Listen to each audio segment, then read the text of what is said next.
Bien. Reciba un cordial saludo de la Cátedra de Trabajo Social de la Escuela de Ciencias Sociales y Humanidades. Yo soy Silvia Saborío, profesora de la cátedra, y hoy muy contenta de poder trabajar con ustedes una videoconferencia donde abordaremos el tema de la relación de cuál es la relación que deben de tener las docentes de preescolar con el Hospital Nacional de Niños cuando hay una enfermedad que amerita un internamiento prolongado o una enfermedad crónica. Para iniciar, nada más comentarles que una videoconferencia, a diferencia de una tutoría, es un espacio donde tratamos de abordar un tema específico. Entonces, las dudas, las preguntas, aprovechemos que tenemos una persona experta en el tema que sean sobre este tema. El lunes que viene hay tutoría y allí sí podemos abordar las dudas que tenemos acerca de las tareas y sobre otros temas que tienen que ver más con lo que estamos viendo en curso. Una vez aclarado esto, y le doy la más cordial bienvenida a la licenciada Andre Guerrero, que nos va a acompañar con este tema hoy. Bienvenida, Andre. Hola, muy buenas tardes. Muchas gracias a Silvia por la invitación y a ustedes por estar presente. Em, yo tengo también el gusto de trabajar para la cátedra y también estar impartiendo este curso en este cuatrimestre. Em, Tengo muchísimos años de trabajar en el Hospital Nacional de Niños y estoy aquí como para poder abordar el tema, para que podamos conversar de cualquier inquietud que ustedes puedan tener en el camino y más o menos presentarles un panorama de la coordinación o de esa vinculación que debe existir entre los centros de salud y los centros educativos, es una coordinación que se vuelve elemental tanto en materia de derechos de las personas menores de edad, como también en todo lo relacionado con su desarrollo cognitivo, intelectual, emocional. Em, entonces, bueno, muchísimas gracias por la invitación. Como nos dijo, muchas gracias a usted, Andre, y por aceptar la invitación. Y bueno, Andre además es licenciada en Trabajo Social, tiene 21 años de experiencia, no es cualquier experiencia la que se puede tener en 21 años, ¿verdad? Trabaja en el Servicio de Trabajo Social del Hospital Nacional de Niños y como ella misma dijo, es docente de nuestra cátedra. Andre,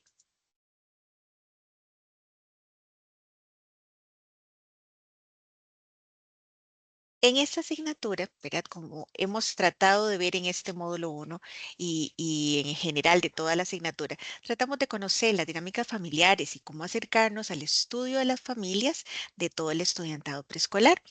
Hoy, ¿verdad? Como dije anteriormente, queremos ver cuál las docentes con el hospital, que a veces puede ser que cuando tal vez no es una cotidianidad, ¿verdad? No es algo que va a ser de todos los días. Esperemos en Dios, ¿verdad? No, no es tanta la incidencia de niños y niñas con algunas con enfermedades, pero sí nos toca por lo menos saber qué es lo que debemos hacer cuando tenemos estas situaciones. Entonces, me gustaría que nos inicies esta conversación hablándonos de los procesos de referencia al hospital. Por ejemplo, si una docente se da cuenta de que uno, digamos, en en el momento que hace crecimiento y desarrollo, que el estudiante o el estudiante presenta un crecimiento diferente, hay algún tipo de manifestación o cambios importantes, ¿verdad? En el ánimo, en el que no, ya no tiene ganas de comer. ¿Ella puede hacer la referencia directamente al hospital o cómo debe ser el procedimiento? Ay, como para explicarles algo y voy a partir como de algunos elementos muy básicos. En esa relación escuela-hospital tenemos que formar un triángulo donde cada uno de esos ángulos va a ser por un lado la escuela, por otro lado el hospital o el centro de salud y por otro lado la familia.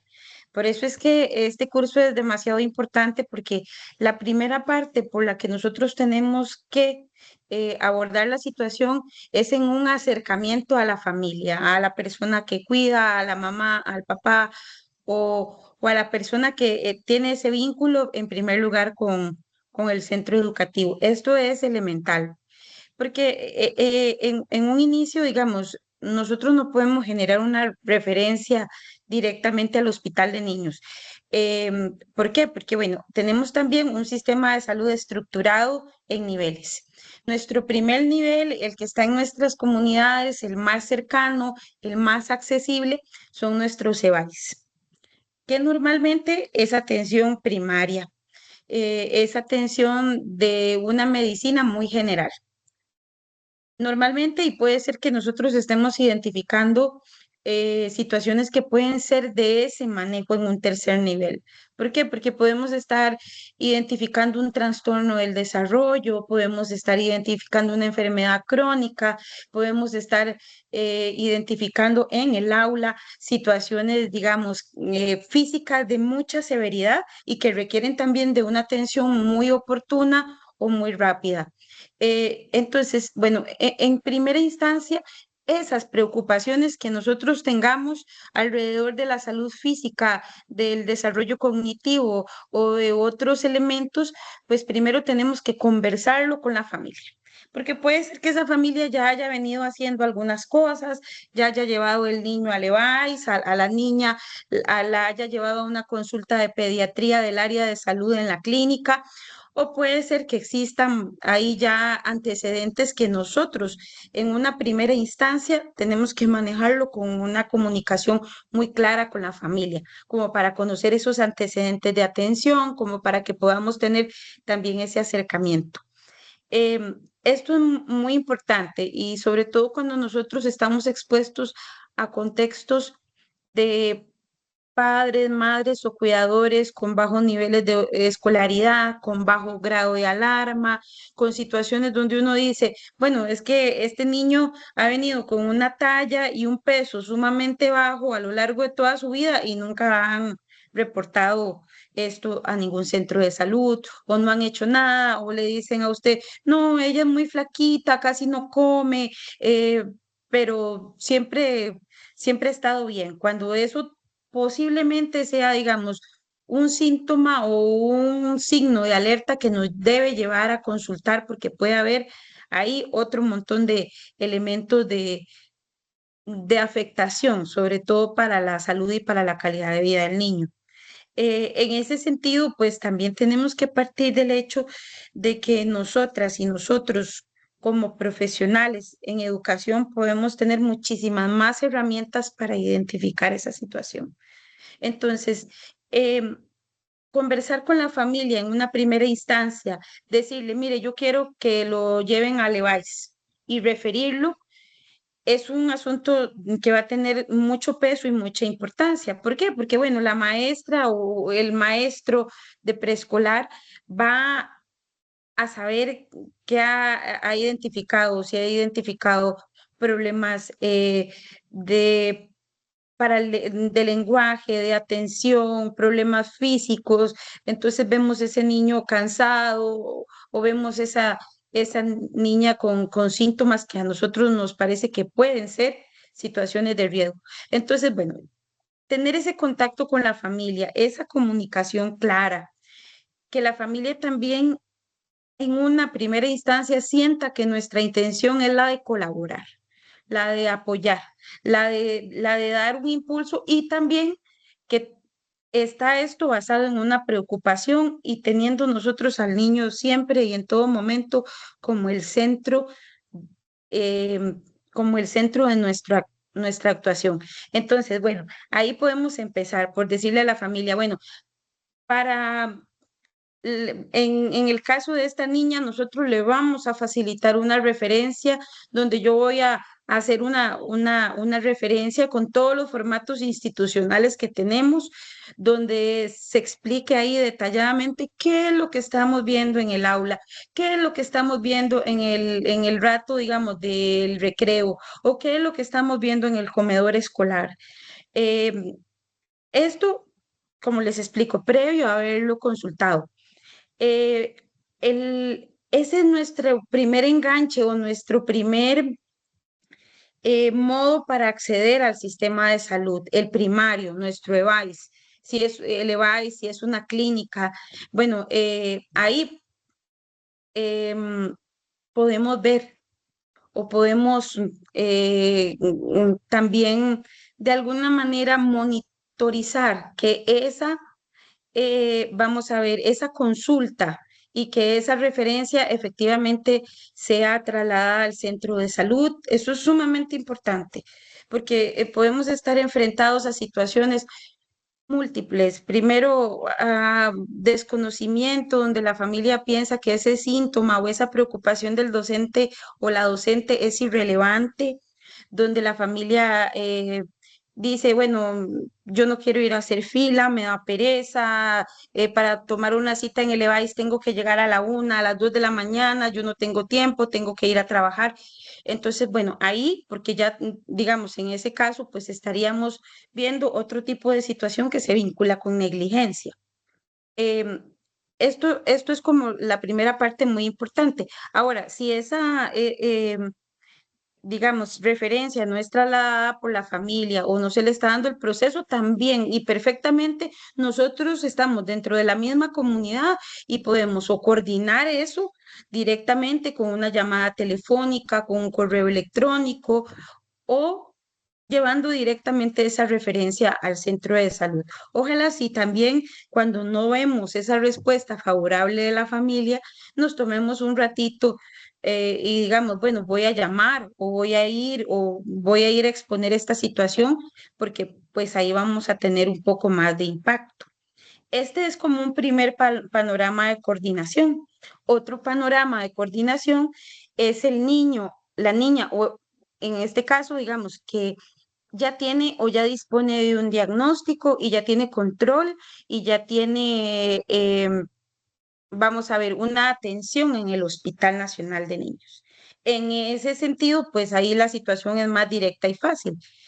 Pero como siempre, esa información tiene que estar mediada por el representante legal, papá, mamá o cuidador, cuidadora. Entonces, en ese momento, bueno, de la misma manera podemos conversar con la familia, decir, nos preocupa una, dos, tres cosas y que la familia pueda interactuar y que podamos intercambiar esa información para saber por dónde va el proceso.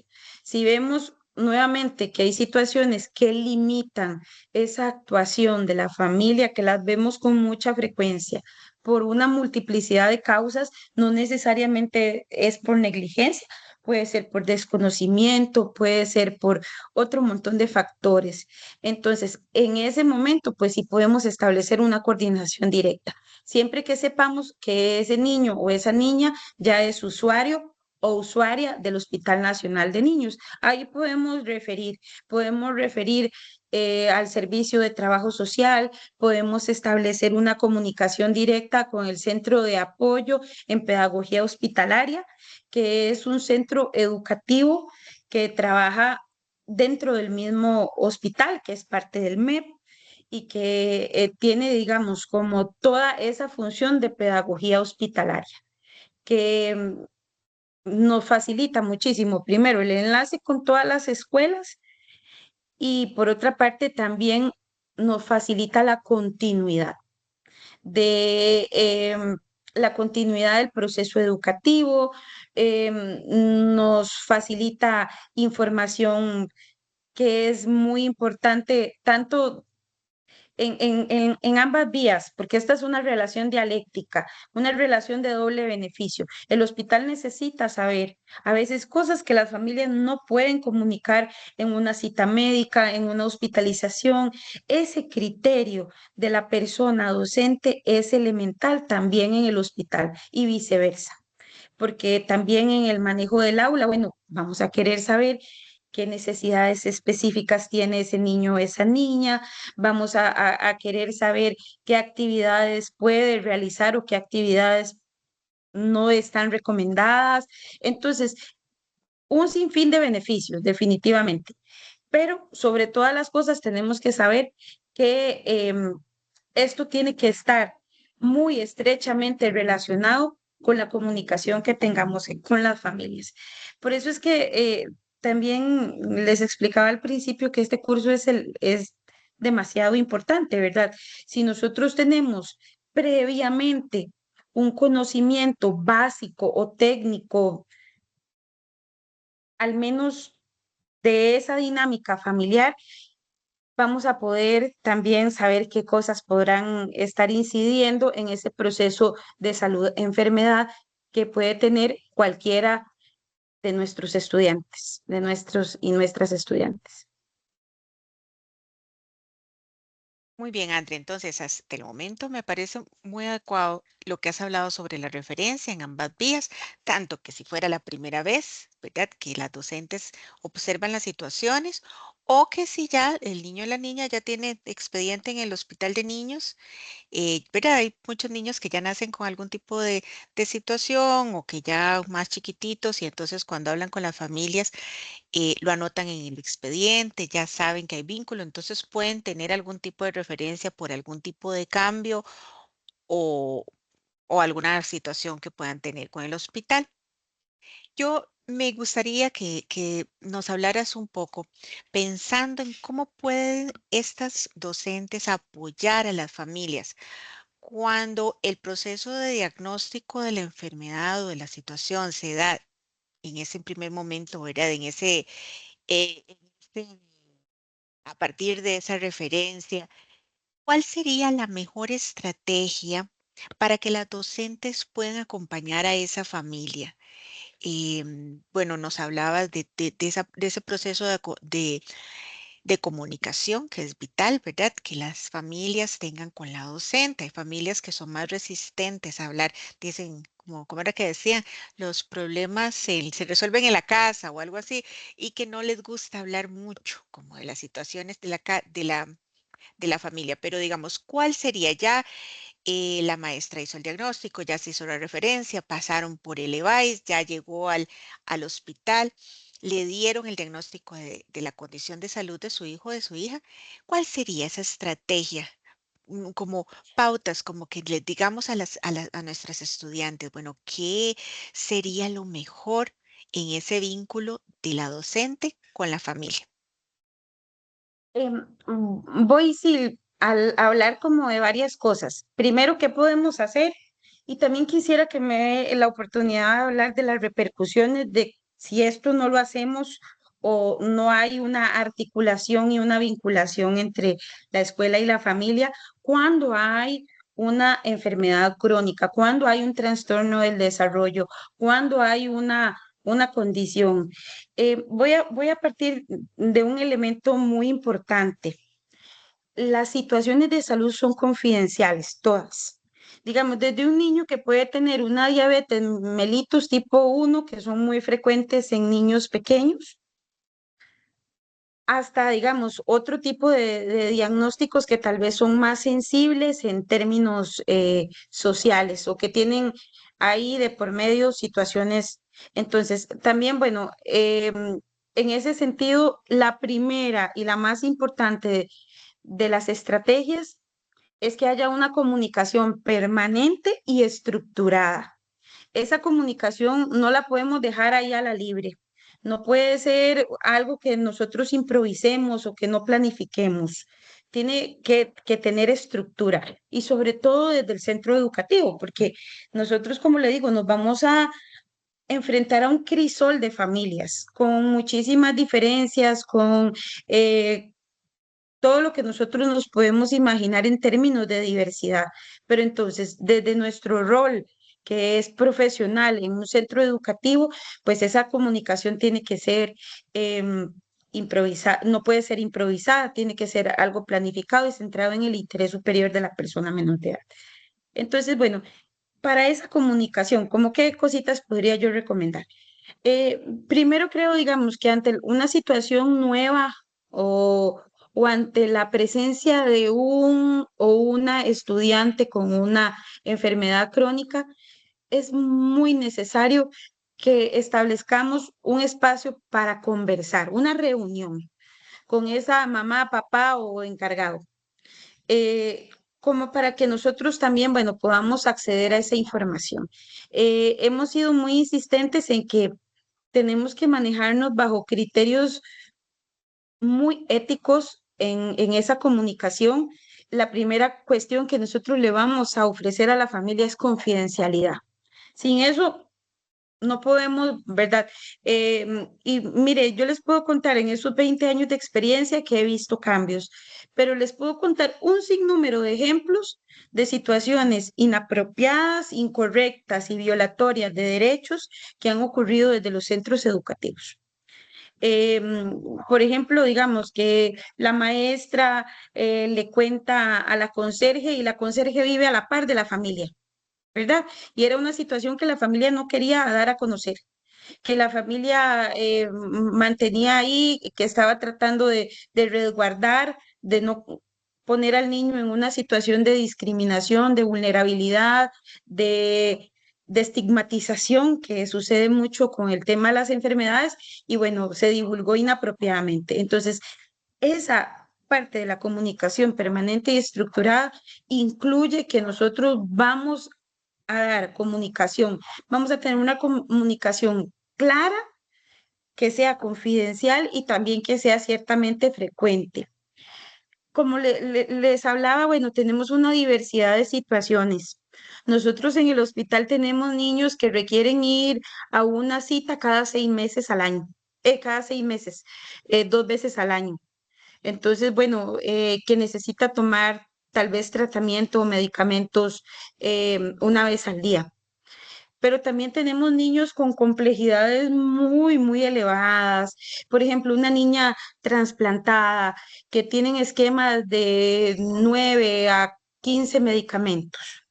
Entonces, que en su momento pues va a ser imposible que podamos acordar con la farmacéutica o el farmacéutico del hospital un horario que no esté englobado dentro del periodo lectivo de ese niño o niña. Entonces, esa comunicación, como les explico, puede realizarse a través de reuniones.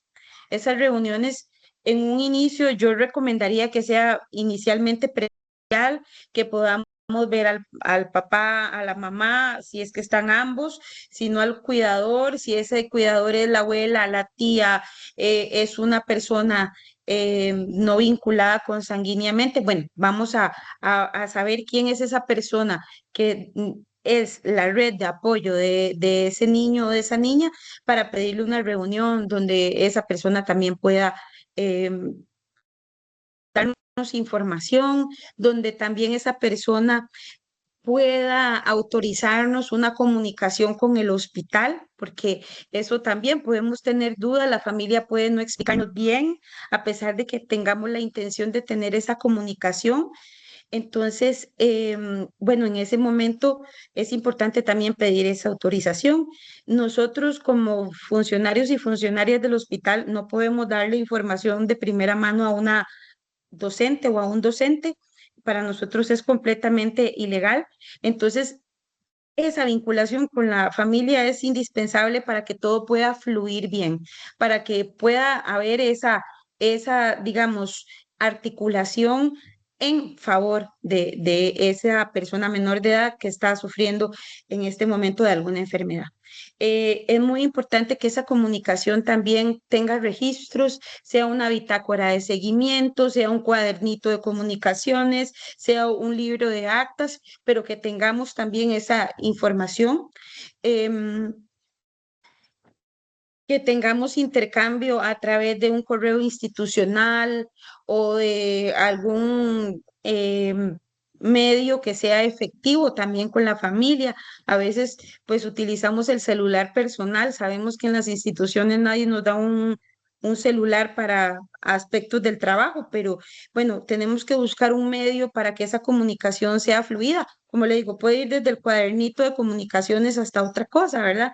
Y también es muy importante, y yo considero que dentro del centro educativo tiene que evaluarse la necesidad de que haya un docente o una docente que sea el enlace o el encargado, porque no puede ser, digamos, y el hospital definitivamente no va a poder coordinar con el teacher de inglés, no va a poder coordinar con la docente de preescolar y con el docente de educación física, porque tal vez todos van a ir por diferentes líneas. Esto también incluye que haya una articulación en el centro educativo. Esa es la otra estrategia. Entonces, bueno, ese docente o esa docente que va a hacer el enlace con la familia también va a ser el enlace con el hospital. Normalmente, y por la experiencia, siempre he visto que las docentes y los docentes de preescolar asumen muy bien ese papel. ¿Por qué? Porque tienen una visión más ampliada de la persona menor de edad y pueden integrar mejor esa información de otros docentes que dan materias en particular. Otro aspecto que me parece sumamente importante para vincularnos con la escuela, bueno, primero es que la escuela sepa que hay un interés genuino no solo en averiguar información, no es que solamente nos da curiosidad o nos da lástima o nos da, no sé, ¿verdad? La situación del niño. Es que tiene que haber definitivamente un interés genuino. En ese sentido, bueno, y de acuerdo a las características, por eso es que esa coordinación es muy elemental con el hospital. ¿Por qué? Porque, mire, nosotros nos hemos topado también con algunas familias que exageran o sobredimensionan necesidades para obtener algún tipo de beneficio secundario y con eso tenemos que tener mucha perspicacia porque puede ser que nos quieran imponer como algunos apoyos que ese niño o esa niña no está realmente requiriendo. Entonces, bueno, una vez que tengamos nosotros pues esa facilidad de comunicación y autorización de parte del centro educativo, podemos establecer también un sistema de intercambio de información donde podamos hacer una referencia, donde podamos documentar todas nuestras preocupaciones, todas las situaciones, pero también en esa referencia también podemos elaborar solicitudes a los médicos tratantes, al, a la persona que está, por ejemplo, en nutrición. El papá llega y nos dice, bueno, es que el niño no puede comer esta cantidad de cosas en el comedor, pero bueno, nosotros podemos tener un menú que nos lo puede elaborar una nutricionista dentro del hospital. Entonces, bueno, también podemos hacer ese enlace.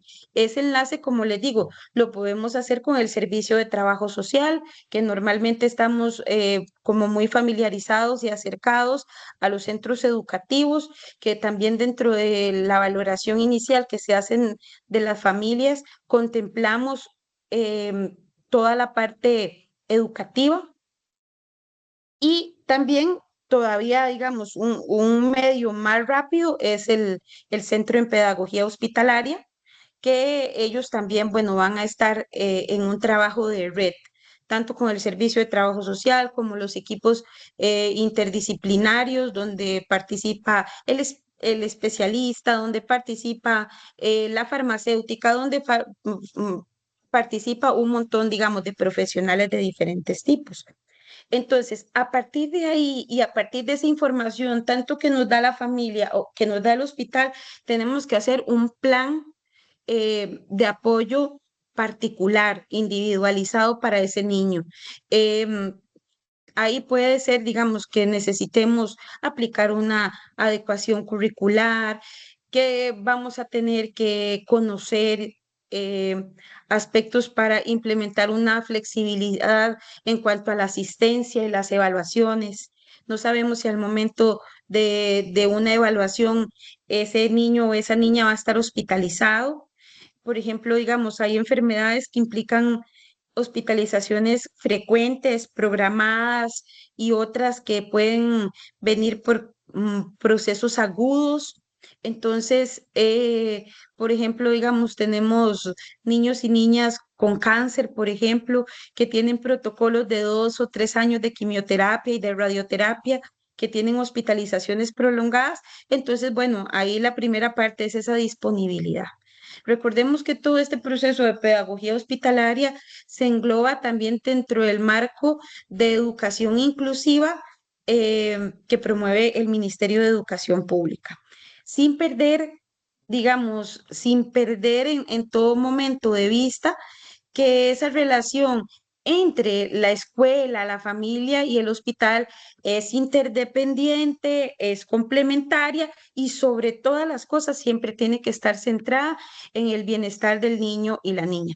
Dentro de ese plan individualizado, eh, podríamos ya contemplar entonces adaptaciones, por ejemplo, en educación física, ofrecer tiempos adicionales para que el niño o la niña presente algunas tareas, porque puede ser que eso se haya quedado rezagado en una hospitalización o en una cita. Por ejemplo, digamos, yo he tenido muchos niños o niñas que vienen de zonas tan alejadas que tienen que venirse el día antes de la cita, el día de la cita y regresan el día después a la casa. Entonces ya hemos perdido ahí 3 días de lecciones. Entonces, en ese sentido, bueno, también tenemos que contemplar tiempos adicionales y sobre todas las cosas en ese plan individualizado, tenemos que tener un plan de actuación ante signos de alarma o emergencias médicas que nos puedan ocurrir en el centro educativo. Entonces, bueno, esa es información que se la pedimos inicialmente a la familia. Por ejemplo, digamos, hay síntomas como muy extraños, ¿verdad? Nosotros atendemos niños que tienen una enfermedad que se llama lupus eritematoso sistémico. Y siempre le decimos a las familias, bueno, si la niña empieza con un dolor muy, muy severo de cabeza, hay que consultar inmediatamente. Pero bueno, un niño puede tener un dolor de cabeza por una multiplicidad de factores, ¿verdad? Pero en esa niña en particular, esa situación es una situación de riesgo. O por ejemplo, otros niños que tenemos donde les decimos, bueno, si empiezan a dormírsele las manos. O si le empezamos a ver los labios morados, o si empezamos a ver otras cosas que son como más evidentes, como un sangrado o fiebre, o estas cosas. Recuerden que la mayoría de niños y niñas pasan una muy buena parte de su día activo en el centro educativo. Entonces, bueno, ahí sí tenemos que tener un plan de actuación. En ese sentido, tenemos que tener registrados números de teléfono de los encargados, de mamá, papá. Ojalá, y si tenemos el teléfono hasta del vecino de la par, ¿verdad? ¿Por qué? Porque aquí hay una situación particular, aquí hay necesidades específicas que van más allá. Entonces, ahí en ese plan individualizado. El segundo o el tercer punto que yo les quisiera decir, bueno, es también ese intercambio de información médica relevante, ¿verdad? Podemos decirle a la familia, bueno, es que nosotros queremos conocer o tener un informe de la situación médica. ¿Será que le podemos dirigir una notita al médico solicitándole? En esto es muy importante porque, por ejemplo, digamos, un niño que va a una cirugía, normalmente ese niño en el documento que se le da a la familia al final de la hospitalización, que se llama epicrisis, le vamos a anotar qué cuidados debe tener en el siguiente mes, por ejemplo, o hasta la siguiente cita. Entonces ahí el médico emite una recomendación. Recomendamos que las siguientes 2 semanas em, Patricia no asista a la escuela, por ejemplo.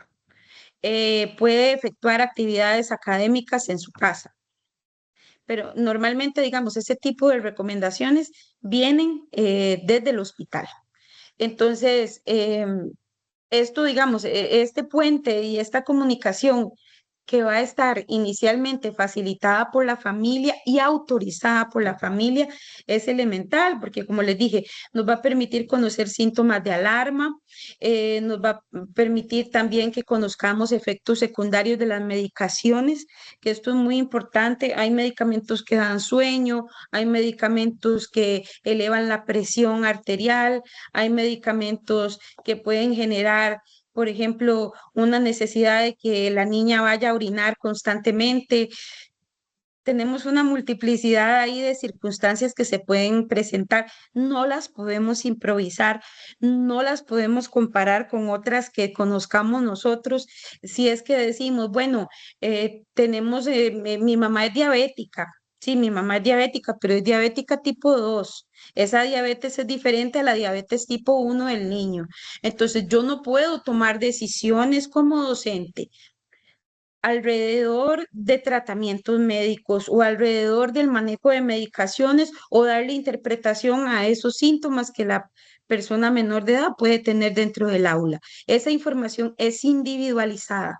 Esa información es única y pertinente a cada persona, como pasa esto en salud. Incluso a veces hasta el mismo diagnóstico se comporta diferente entre un niño y otro. Y entonces, bueno, cuando nosotros y cuando la familia también observe que hay, digamos, como esa comunicación, que hay ese intercambio de información, que hay la elaboración de un plan individualizado, en ese momento, pues también nosotros como futuros docentes, futuras docentes, vamos a tener también ya establecida una relación muchísimo más cercana, más sólida y también muy respetuosa. ¿Por qué? Porque normalmente o siempre que hay enfermedad, también, bueno, vamos a tener un panorama emocional que es complejo en la familia. Mire, esa familia enfrenta incertidumbre, esa familia enfrenta ansiedad, vamos a tener miedo, vamos a tener a veces, y lo vemos muchísimo en las familias, a veces una conducta de aislamiento social me da, incluso hay familias que les da vergüenza, que les da miedo, que les da temor y que prefieren no exponerse a su comunidad, a su familia extensa, a su centro educativo. Entonces, ese otro elemento, ese cuarto elemento que les quiero mencionar de vinculación y articulación con la familia es que nosotros también somos una fuente de apoyo emocional.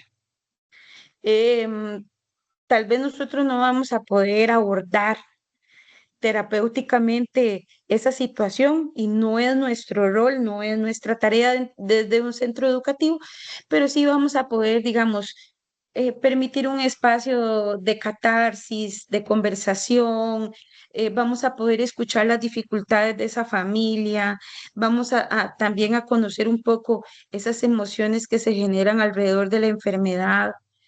La enfermedad es muy lesiva a veces en las dinámicas familiares. Entonces, rompe roles, límites, otro tipo de patrones y sobre todo viene a cambiar completamente el funcionamiento de esas familias. Entonces, cuando hay información y esa información se intercambia, bueno, vamos a poder dar también o vamos a poder constituirnos para el niño, la niña y su familia en una fuente de apoyo emocional. Entonces, por eso les explicaba que el primer punto es esa comunicación muy constante. La otra cosa que yo quisiera hablarles, porque para mí es muy importante, y es que nosotros contemplemos que el niño o la niña con una enfermedad o con una condición de salud, un trastorno de desarrollo, porque podemos tener muchísimas cosas, ¿verdad? Podemos tener un niño con un trastorno de hiperactividad que son muy frecuentes, o podemos tener un niño con un trastorno de ansiedad, que aunque a nosotros nos parezca que una niña en un periodo preescolar, bueno, ¿cómo va a estar sufriendo de un trastorno de ansiedad? Créame que lo existe. Entonces, bueno, también hay situaciones que van más allá de esa salud física y tienen que ver con la salud emocional. Por eso es que en toda esta articulación vamos a hablar em, de que cuando hay una condición de salud o una condición del desarrollo, una condición emocional, psiquiátrica, a las que nosotros queramos llamar, bueno, vamos a tratar en esa articulación de hacer un abordaje biopsicosocial. Em, ¿Qué es muy importante también en este sentido? Bueno, que la enfermedad o esa condición no es más grande que el niño o la niña. Y en ese sentido, esto no puede ser, digamos, interpuesto como una prioridad en el desarrollo de esa persona menor de edad. Entonces, también desde los centros educativos, nosotros vamos a tener la oportunidad de hacer una promoción o vamos a poder desarrollar esa autonomía progresiva de acuerdo a la situación del niño. Por ejemplo, si un niño se nos fracturó y necesitamos que utilice muletas o que utilice algún apoyo, una andadera o algo para poderse recuperar. Bueno, tal vez lo mejor es apoyarlo para que pueda hacer uso de sus muletas o de su andadera, para que pueda también rehabilitarse dentro del mismo proceso en que se encuentra en el aula. Porque, bueno, esto también además va a generarle seguridad, va a generarle una mejor integración con su grupo de pares o va a sentir esa situación. La otra cosa es que yo siempre he creído desde mi rol en el hospital que las docentes y los docentes juegan un papel muy importante en el empoderamiento del niño o la niña de su condición. ¿Por qué? Porque tienen otras herramientas, tienen otras posibilidades de información. Entonces, vamos a ver, podemos fomentar que ese niño conozca aspectos elementales de su enfermedad o de su condición de salud. En algún momento podemos también pedirle a la niña o al niño que le cuente a sus compañeritos de clase qué es lo que él tiene, qué es lo que le está pasando, cómo pasó, cómo sucedió. Y esto, créanme que va a ser muy bien recibido por otros niños. Y esto va a prevenirnos discriminación, estigma, otro montón de cosas que ya ustedes saben. También enseñarle al niño y a la niña a reconocer y a hablar de los síntomas, porque algunas veces puede sentir vergüenza, pero si nosotros nos acercamos y le decimos, Juancito, vea, si a usted le duele, si usted se siente mareado, yo quiero que usted venga y me lo cuente. Porque esto va a fomentar que el niño reconozca signos propios de alarma que tal vez nosotros no podamos ver, pero a través de ese empoderamiento, de ese desarrollo y esa promoción de una autonomía progresiva, nosotros lo podemos hacer en el aula. Em, la otra cosa es incentivarle al niño la responsabilidad con su propio tratamiento. Puede ser un niño una niña muy pequeña, pero bueno, hablarle de por qué es importante su medicina, que aunque sepa feo, rapidito se va a pasar el sabor, que le vamos a decir, pero que es elemental para que pueda venir a clases, para que pueda jugar, para que pueda integrarse, para que se sienta bien y para que no tenga que regresar tan frecuentemente al hospital. Y el otro aspecto en esa promoción de la autonomía que yo quería también abordar con ustedes es también que nosotros tenemos herramientas para contrarrestar la sobreprotección excesiva que a veces observamos en las familias. Muchísimas veces ese niño o esa niña está como amordazado dentro de su propia enfermedad. ¿Por qué? Porque la familia no lo deja jugar, no lo deja solearse, no lo deja hacer actividad física o no le permite cosas desde su propio juicio, desde su propio temor, desde sus propias creencias. Y normalmente esto no es malintencionado. Sencillamente es que la familia tiene miedo, tiene preocupaciones y si nosotros esto no lo abordamos inicialmente con la familia, pues nos vamos a exponer a un contexto de sobreprotección, donde también tenemos elementos para señalarle esto a la familia, devolverle y también apoyarle para que puedan tener un manejo diferente de este tipo de situaciones. Entonces, bueno, esa vinculación, como le digo, es clave. ¿De qué depende esa vinculación entre la familia y el centro educativo? Bueno, de que haya confianza mutua, ¿verdad? La familia puede darnos información, la familia puede, todo esto siempre y cuando nosotros estemos dispuestos a respetar confidencialidad, a respetar las emociones y una vivencia que tal vez o posiblemente no conozcamos personalmente porque no tenemos un hijo o una hija con esa enfermedad o no tenemos personas cercanas que estén enfrentando procesos eh, que normalmente exponen altísimas situaciones de sufrimiento humano. Entonces, bueno, vamos a ofrecer confianza, vamos a pasar por claves como es el respeto mutuo, una comunicación clara, un enfoque dirigido y siempre centrado en el niño y la niña. Eh, Porque también tenemos que saber dónde están nuestros límites como docentes. No podemos extralimitarnos a querer arreglarle problemas a toda la familia, al hermano, porque realmente esto no es, no es. Vamos a centrarnos siempre en la persona menor de edad, en ese niño que tiene o esa niña que tiene una condición de salud.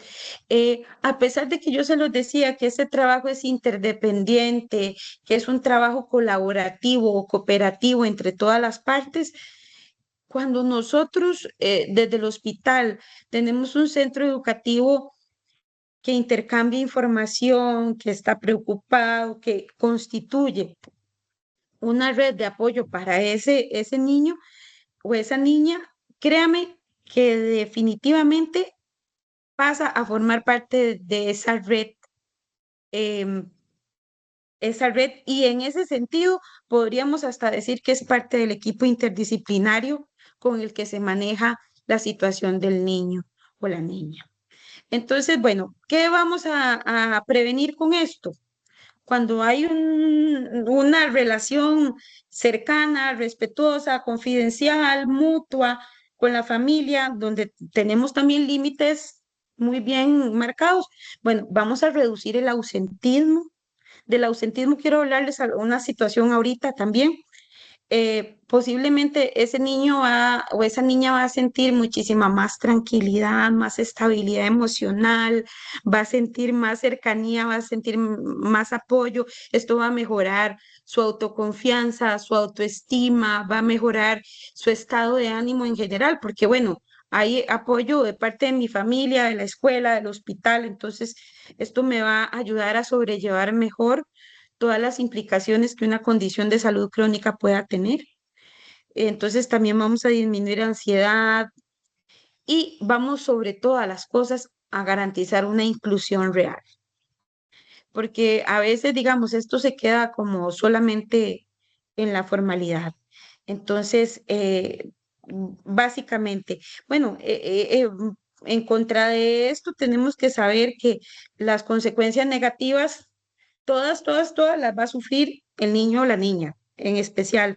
Yo puedo disgustarme con la familia, etcétera, pero bueno, vamos a exponer a ese niño a situaciones de ausentismos prolongados y nos hemos dado cuenta, viera cómo nos hemos dado cuenta en las articulaciones con los centros educativos que a veces la familia no lleva al niño o la niña a clases, sencillamente porque dice, está enferma, ya no va a la escuela, entonces me da pereza levantarme en la mañana, me da pereza hacerle el desayunito temprano, la medicina le toca hasta las 8 o 9 de la mañana, entonces mejor no lo llevo a la escuela. Entonces, algunas veces cuando nos hemos comunicado del hospital con los centros educativos o viceversa, nos damos cuenta que yo abro el EDUS, que es el registro, digamos, todo el expediente de salud que manejamos digital, y veo, pero ¿cómo si este niño vino a cita hace 2 meses y como la docente me está diciendo que en el último mes registra 10 ausencias? Si tampoco ha tenido una situación ahí de gravedad donde haya consultado a un servicio de emergencias. Entonces, bueno, ese ausentismo es parte de lo que el niño o la niña puede exponerse a un rezago escolar y académico, que es un asunto de obviamente que le afectaría muchísimo a emociones de ansiedad o hasta el desarrollo ahí de situaciones de depresión que no son ajenas a niños y niñas de la edad preescolar, a tener una desinformación sobre sus cuidados o sobre su adherencia al tratamiento y por ende también que haya una mala adherencia al tratamiento o un cuidado que no se ejecute acorde a esas necesidades especiales que generan las enfermedades crónicas. Y el riesgo tal vez más grande que podemos englobar ahí es el de abandono escolar, que lo hemos tenido. Nos parece que esto en el desarrollo actual no ocurre, sí ocurre. Sí ocurre que las familias terminan como absolutamente por desertar y decir, yo no voy a llevar más a mi hijo al centro educativo, le están exigiendo demasiado o están pasando situaciones que le están generando más perjuicio que beneficio y posiblemente lo que falte ahí es como comunicación y articulación. Andrew, bueno, nos diste un montón de información y yo espero que las estudiantes hayan estado apuntando, así como yo, ¿verdad? Todas estas estrategias que nos dio la profesora. Mientras las estudiantes van pensando algunas preguntas que te puedan hacer de todo lo que nos dijiste, que se las pueden hacer en este momento por medio pueden pedir la mano en el micrófono o pueden escribirlo en el chat. André, yo tengo una duda porque hablaste de la relación con la familia, que la familia siempre debe autorizar al centro educativo para esa vinculación con el hospital, ya sea para pedir información o dar información del grupo familiar, ¿verdad? Es así. La familia siempre Correcto. debe de autorizar entonces al centro infantil o al centro educativo para poder dar información. Sí, pero bajo ninguna circunstancia, Silvi, esto puede ser un obstáculo para que esto, si la familia no quiere, porque esa familia es negligente, porque esa familia no le parece importante o no le parece relevante o por las razones que sea, o por proteger al niño o la niña también, porque pueden haber situaciones donde la familia no considere que existe ese beneficio de esa vinculación. Bueno, en ese caso, digamos, nosotros sí podemos acercarnos al hospital. ¿Qué es lo que pasa? Digamos, si yo recibo en este momento, estoy dentro de mi ejercicio profesional en el hospital y yo recibo una llamada de una docente de preescolar que me dice, mire, yo soy la docente de Juancito y a Juancito le han estado pasando es A, B, C, D, T, ¿verdad? Entonces, yo tengo también la responsabilidad de recibir toda esa información y de darle un tratamiento a esa situación, ¿verdad? Entonces, no quiere decir que no pueda existir la vinculación sí puede existir. La única restricción que sí es muy clara es que yo no le voy a poder decir, mire, un momentito, Silvia, voy a abrir el expediente de Juancito y le voy a leer a Silvia el diagnóstico y le voy a leer los tratamientos, Ok, las medicinas y le voy a dar esa información, porque esa información no es mía, esa información es del niño. Ese niño también tiene un encargado legal, que puede ser su papá, su mamá u otra persona. Entonces, esa sí es, digamos, una restricción que existe, pero en general, digamos, la vinculación puede darse siempre.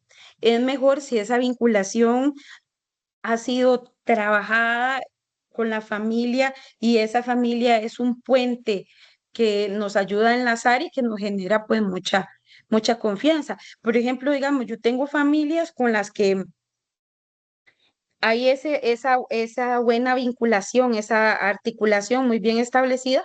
Y si la maestra me llama y me dice directamente, tengo esta duda, pasó esto, pasó lo otro, yo no tengo tampoco problema en darle información de lo que está pasándole a ese niño a nivel de salud, porque ya la familia me autorizó a que yo pudiese tener ese enlace, a que yo tuviese conocimiento, a que también yo le diga a la persona con la que estoy coordinando en el Hospital Nacional de Niños, mire, es que en el expediente de Juancito, yo tengo aquí la epicrisis del mes pasado de que él estuvo hospitalizado. La familia me la trajo y es información.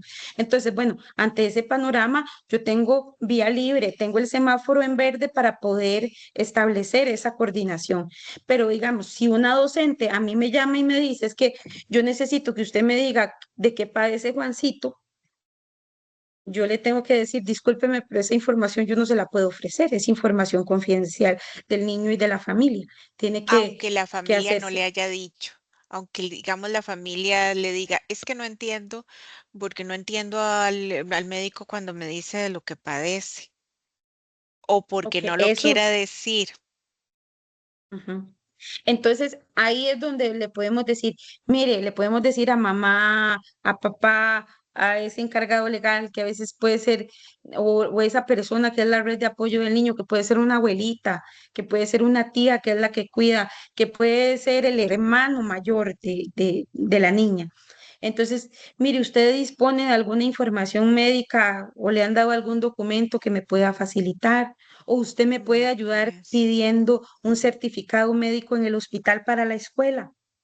Entonces, esas informaciones las familias las pueden traer. Ahora, si la familia no lo hace, por las razones que sean, por desconocimiento, por miedo, porque tiene, vamos a ver, desconfianza de esa información que pueda ofrecerle al o la docente.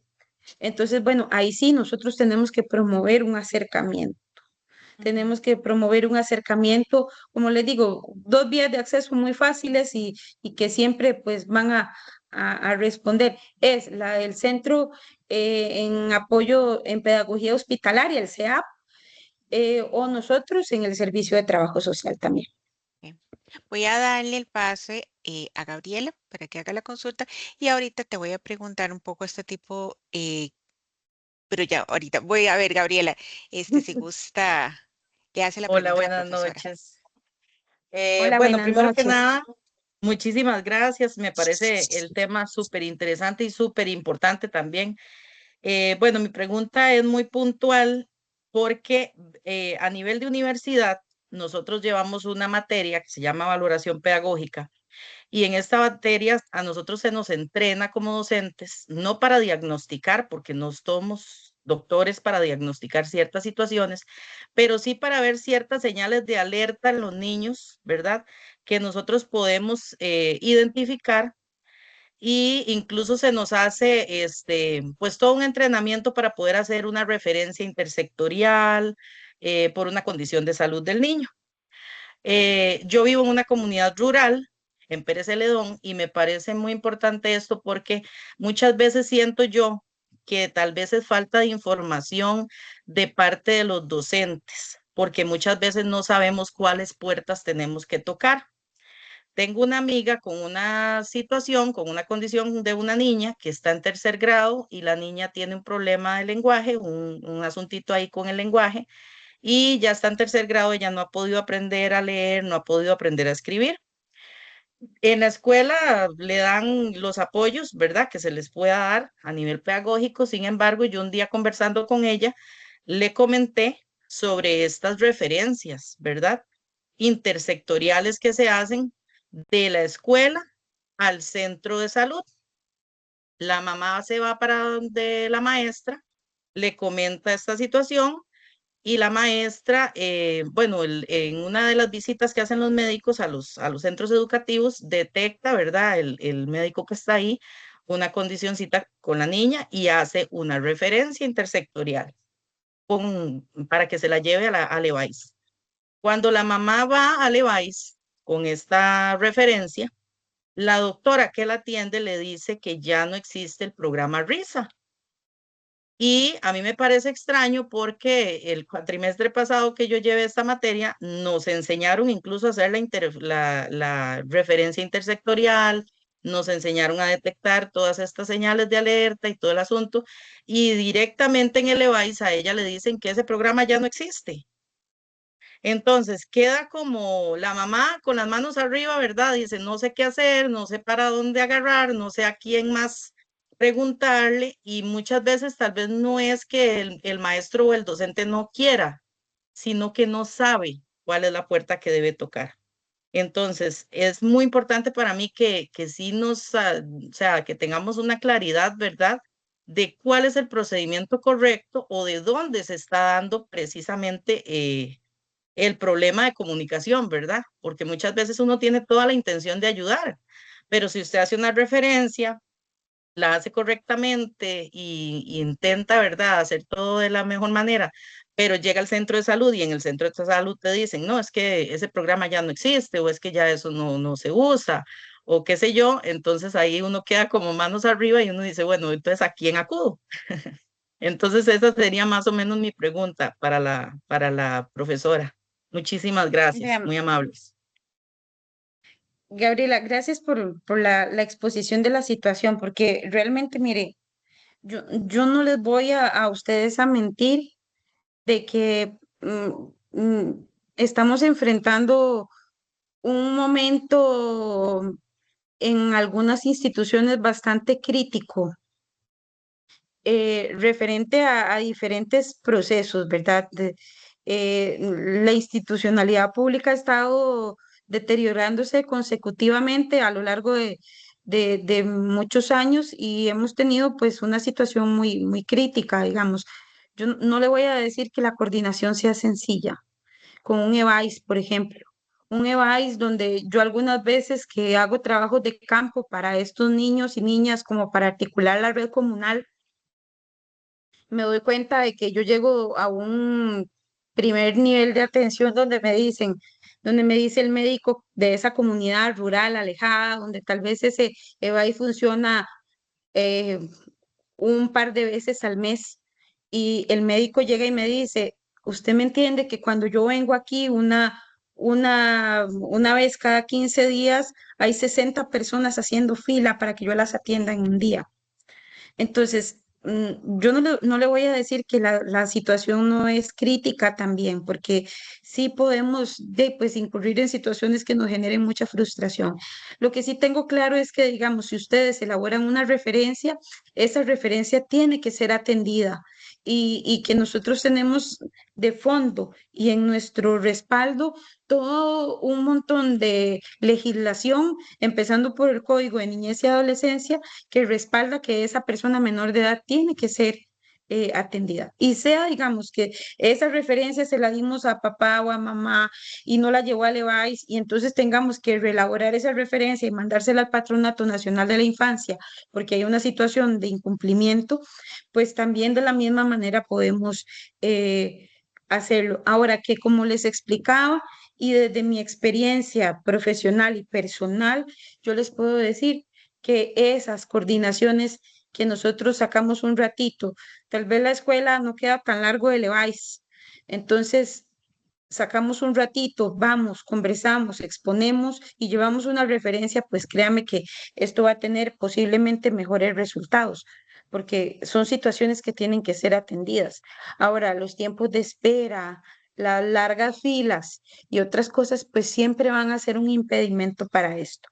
Lo que pasa es que no nos podemos quedar ahí de brazos cruzados viendo la afectación en la calidad de vida de una persona menor de edad o una situación que le pone en riesgo su salud o su vida y no hacer absolutamente nada si es que la familia no lo está accionando como debe ser. El otro asunto, Gabriela, que les tengo que decir, y devolviéndome a la exposición sobre la articulación de esa relación con la familia, es que esto es muy laborioso. Tenemos que sacar tiempo, tenemos que dedicarle espacio para esa reunión con la familia, tenemos que dedicar tiempito para escribir y comunicarnos a través, aunque sea del cuadernito, porque tal vez esa familia no utiliza un correo electrónico o no tiene otro medio para comunicarse, o tal vez no tenemos del todo internet ni siquiera en el centro educativo. Entonces, bueno, tenemos que usar el cuadernito de comunicaciones, pero esto es esa articulación es laboriosa. Esa articulación requiere de que yo le ponga también, eh, vamos a ver, vamos a ver, tengo que ponerle un sello ahí de sensibilidad. Tenemos que priorizar ese niño o esa niña para sacar ese tiempito. Yo les digo que si trabajamos muy a fondo esa vinculación, esa articulación con la familia, eso ya nos va a dar un acceso muchísimo más fácil al sistema de salud y un mejor intercambio entre las tres partes. Entonces, bueno, programas van y programas vienen, ¿verdad? Eso a veces hasta depende de qué ministro estuvo, de qué gobierno tenemos o de qué está pasando. Entonces, si no está vigente, tenemos que buscar el medio convencional que es referir, las referencias siempre tienen que ser acogidas. Así es, gracias, André. Y así como nos lo decía la profesora Gabriela, lo importante es el derecho del niño y la niña, porque en ese caso, la niña que estás dando el ejemplo, te sigue con la situación, ¿verdad? Aunque el programa no existe, la niña sigue con esa condición y conforme pasen los años, tal vez va a ser más difícil la atención, que eso es lo importante de un diagnóstico temprano, así como usted decía, que en el curso tienen, en el otro curso tienen señales de alerta para ciertas enfermedades. Bueno, es importante por hacer un diagnóstico temprano. André, yo quería preguntarle con respecto al tema de ese vínculo de las docentes con el hospital. ¿Qué pasa en casos de que haya violencia intrafamiliar o violencia contra los niños y las niñas? Ahí sí, porque de ahí a lo mejor si es la familia, la mamá, el papá quien está agrediendo, pues no van a dar permiso de que se entreviste a la escuela, pero la escuela es quien se dio cuenta, quien hizo la referencia. Sí, ahí sí puede el hospital intervenir de forma directa con el centro infantil para solicitar información. Sí, claro. Ok. De la misma manera que se lo digo, bueno, la docente a mí puede decirme, es que la información de mi estudiante es confidencial, ¿verdad? Entonces aquí normalmente, pero siempre que hay situaciones de violencia, bueno, obviamente tenemos que tener claro que ante la sospecha razonable de una situación de violencia infantil, de cualquier índole física, emocional, sexual, patrimonial, etcétera, tenemos que denunciar, ¿verdad? Eso es una responsabilidad que si la conozco yo en el hospital la tengo que denunciar, pero si la conoce el docente o la docente también la tiene que denunciar a las instancias administrativas y judiciales que correspondan. Entonces, eso sí es una situación elemental. Y digamos, normalmente cuando hay un aspecto de preocupación común, tanto del hospital como del centro educativo, pues es una cosa que la vamos a tener que conversar. O sea, como docente, tal vez hay información de esa dinámica familiar, hay información sobre situaciones que constituyen disfuncionalidad dentro de la misma dinámica, o hay situaciones ya abiertas de violencia que identificamos en el aula, que el niño no las ha comentado o que las hemos podido observar porque hay estigmas físicos o emocionales que tenemos ahí. Bueno, eso lo tenemos que denunciar. Eso lo tenemos que denunciar y también, bueno, la violencia infantil debe trabajarse en red.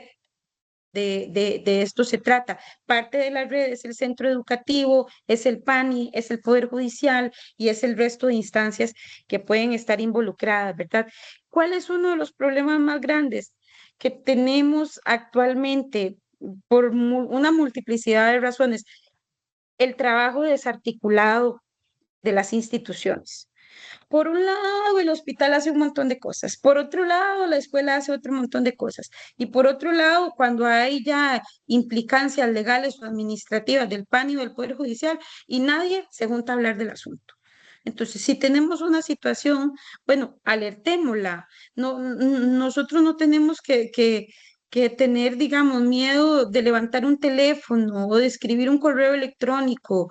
Eh, una vez que hemos denunciado, bueno, también podemos comunicar esa información al hospital, ya, o sea, y decir, mire, yo identifiqué ABCD y esto me parece que es sospechoso, confirmado, compatible con una situación de violencia infantil. Entonces, ya yo la denuncié porque es mi responsabilidad legal, pero también estoy ofreciendo esta información porque ya la denuncié, pero el PANI no llegó, el PANI no vino, no se hizo nada y bueno, entonces ahí ya podemos tener ahí un poco más de peso porque ya no es solamente una instancia preocupada, sino también es una información que se va a poder también darle un abordaje desde una perspectiva de salud y que va a generarle también una presión a, al PANI o a cualquier instancia que tenga que tomar decisiones en torno a la protección de esa persona menor de edad. Así es. Bueno, muchas gracias por esta aclaración. Yo creo puntos importantes que señaló André y bueno, y no sé si alguna de de las estudiantes que nos están viendo tienen otra pregunta. Miriam dijo que muchas gracias por la explicación de la profesora, pero em, de los aspectos medulares que me parece fundamental, ¿verdad? Todo lo que señalaste son con respecto al plan de apoyo, a los planes de evaluación que deben de establecer los centros infantiles, las docentes, con este niño y niña que presenta una enfermedad específica, que quede registrado, que quede registrada la referencia, que queden registradas las observaciones, el plan. Primero, porque ustedes, bueno, hoy están y de mañana no sabemos, ¿verdad? Puede ser que ustedes les salí, se ganaron la lotería y de ahí dejaron de trabajar, ¿verdad? Y entonces, ¿qué tiene que hacer la maestra que vuelva, ¿verdad?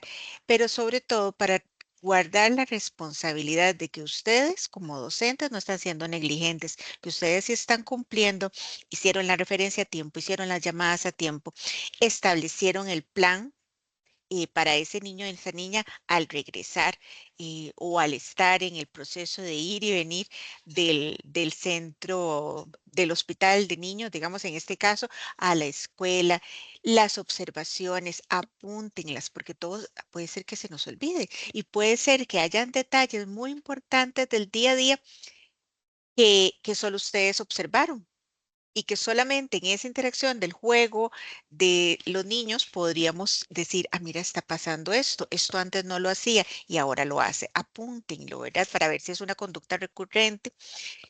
Igual me pareció interesantísimo el plan ante las emergencias que nos señalaba la profesora. ¿Qué pasa si el niño o niña hace esto? Tengo los números de teléfono de las familias. ¿Qué tengo que hacer? Llamo de una vez al 911. Bueno, verá todo esto que debo de hacer como centro infantil. Y muy importante, y ya tal vez para ir cerrando, algo que dijo la profe. Las enfermedades no es más grande ni definen al niño y la niña. ¿Verdad? Esto es fundamental. Las enfermedades no podemos, primero, ni siquiera hacernos referencia al chiquito con diabetes, el que tiene tal cosa. Eso no puede definir al niño, sino que lo define su condición, tiene un nombre, es un niño o una niña, es un estudiante preescolar de mi centro infantil. Entonces, siempre trabajar desde la perspectiva de los derechos de estos niños y de la responsabilidad de familiares y de la comunidad de la cual los centros infantiles son parte para poder trabajar en conjunto las enfermedades y que los niños y niñas puedan estar en en un sistema de salud que en efecto tenemos que trabajar con más ahínco quienes tenemos esta responsabilidad porque, como lo señalaba la profesora, las instituciones cada vez tenemos menos recursos y menos capacidades de operacionalizar y llevar a la práctica lo que es realmente la satisfacción de los derechos de las niñas y niños. Entonces, de verdad, André, muchísimas gracias. Yo creo que he hecho un resumenzazo en algunos aspectos, ¿verdad? Creo que hay que volver a ver, espero que vuelvan a ver, recomienden observar la videoconferencia, les va a quedar grabada la grabación en la plataforma.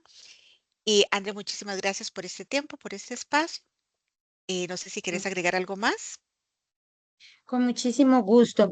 Silvi, bueno, cerrar con un mensaje tal vez. Y es que también cuando nosotros analizamos y nos sentamos a hilar sobre este tema, nos damos cuenta de cuál es el papel tan importante que podemos tener en la vida de un niño o una niña. Entonces, ese papel puede ser determinante en términos de protección, en términos de salud, en términos de resguardo de la propia vida. Entonces, bueno, démonos ese valor que tiene el ejercicio de nuestras profesiones como docentes para poder tratar de ser lo más impecables posibles en el ejercicio de los derechos de las personas menores de edad.